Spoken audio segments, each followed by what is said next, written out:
करने वाले हैं फिजिक्स की क्या है माइनर पेपर की, जो कि आपका कल पेपर है, जो कि 8 मई को पेपर है बीएससी थर्ड ईयर वालों का, माइनर वालों का।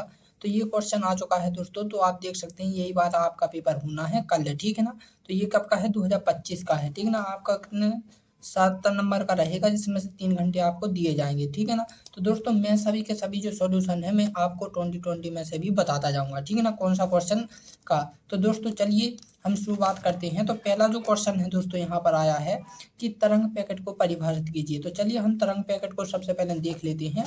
तो तरंग पैकेट का 20 में से यदि मैं आपको बताऊं तो दोस्तों ये कुछ यहाँ पर है, ठीक है ना। तो ये रहेगा आपका तरंग पैकेट वाला। तो ये आपको कर लेना है, स्क्रीनशॉट ले ले, इतना ही है, ठीक है ना। ये क्या है, तरंग पैकेट का है, ठीक है ना। इसके बाद दोस्तों यहाँ पर भी है, ठीक है ना। तो यहाँ पर भी है, ये 3 नंबर में है, लेकिन 3 नंबर के हिसाब से आपको पता है कितना लिखना है और कितना नहीं लिखना, ठीक है ना। तो ये कहा था दोस्तों हमारा पहला क्वेश्चन, ठीक है ना। इसके बाद हम अगला क्वेश्चन की यदि हम बात करें तो अगला क्वेश्चन हमें क्वांटम संख्याओं के बारे में पूछा गया है। इसके बारे में पूछा गया है दोस्तों क्वांटम संख्या, ठीक है ना।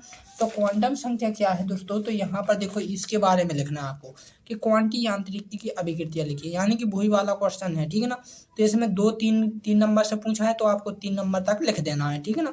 चलिए अगले क्वेश्चन की यदि हम बात करें तो चक्रण कक्षा परिसर क्रिया क्या है। तो दोस्तों ये 2020 का क्वेश्चन ही अगल से है, तो ये मैं अगल से बाद में बताऊंगा लास्ट में, ठीक है ना। इसी प्रकार दोस्तों जो मिलर सूचांक है ये भी क्या है, ये भी मैं लास्ट में बताऊंगा, ठीक है ना। इसके बाद यदि हम बात करें 4 4 नंबर की, ठीक है ना, यानी कि ये 9 9 नंबर का, तो आपको 4 क्वेश्चन करने पड़ेंगे, 11 7 क्वेश्चन आपको दिए जाएंगे।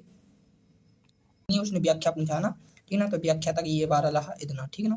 बस इतना ही लिख देना, आपका काम हो जाएगा, ठीक है ना, बस इतना ही। इसके बाद दोस्तों यदि हम अगले क्वेश्चन की बात करें तो हमारा अगला क्वेश्चन है कि पाउली के अपवर्जन नियम की व्याख्या करना। तो देखो यहाँ पर पाउली का अपवर्जन नियम यहाँ पर देकर रखा है, तो ये आपको स्क्रीनशॉट ले लें और इसे याद कर लें, ठीक है ना। यहाँ पर भी है, बहुत सारा है, ठीक है ना, बहुत बड़ा है। तो यहाँ पर ये वाला क्वेश्चन रहा, और इसके बाद आपको इतना और करना है, यहाँ पर भी आगे चलिए, और ये टेबल भी बनाना है। 9 नंबर को बस आपको इतना ही काम है, इतना ही करना है। अगला क्वेश्चन हमारा क्या बोला है कि 7 क्रिस्टलीय निकायों को व्यक्त कीजिए। तो इसे मैं ढूंढता हूँ पहले T20 में, फिर आपको बताऊंगा। चलिए तो नमा क्वेश्चन मैंने देख लिया है। तो ये वाला क्वेश्चन देखो, त्रिविमीय लेटर से क्या तात्पर्य है, क्रिस्टलियों की 7 पद्धतियों का वर्णन करना, यानी कि क्वेश्चन ये यही वाला क्वेश्चन है। इसमें कितनी 7 यूनिट होती है, यूनिट सेल है, बेबे है, क्रिस्टल है और स्थानांतरण गुण, प्रेक्टिकल और ड्राइवर। यानी कि दोस्तों यहाँ पर जो 7 क्रिस्टलीय निकायों को कहा है, तो आपको टोटल इन्हीं के बारे में वर्णन करना है, ठीक ना। तो यहाँ पर देखो आपको क्या करना है कि यूनिट सेल के बारे में लिख देना है, ठीक ना। इसके बाद स्थानांतरण ग्रुप, फिर ट्रांसलेशन वेक्टर, ठीक ना। कितने हुए, 3 हुए। 3 के बाद चौथी क्या है दोस्तों, त्रिविमीय लेटेस्ट, ठीक है ना। त्रिविमीय लेटेस्ट के बारे में लिख देना है।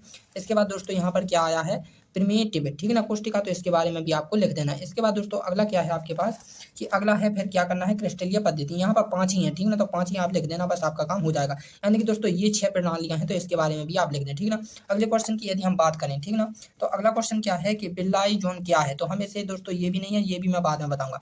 11वां क्वेश्चन क्या है, पीएन संधि कैसे बनाते हैं, ठीक है ना। तो पीएन संधि को पहले मैं 2020 में देख लूँ, इसके बाद मैं आपको बताता हूँ।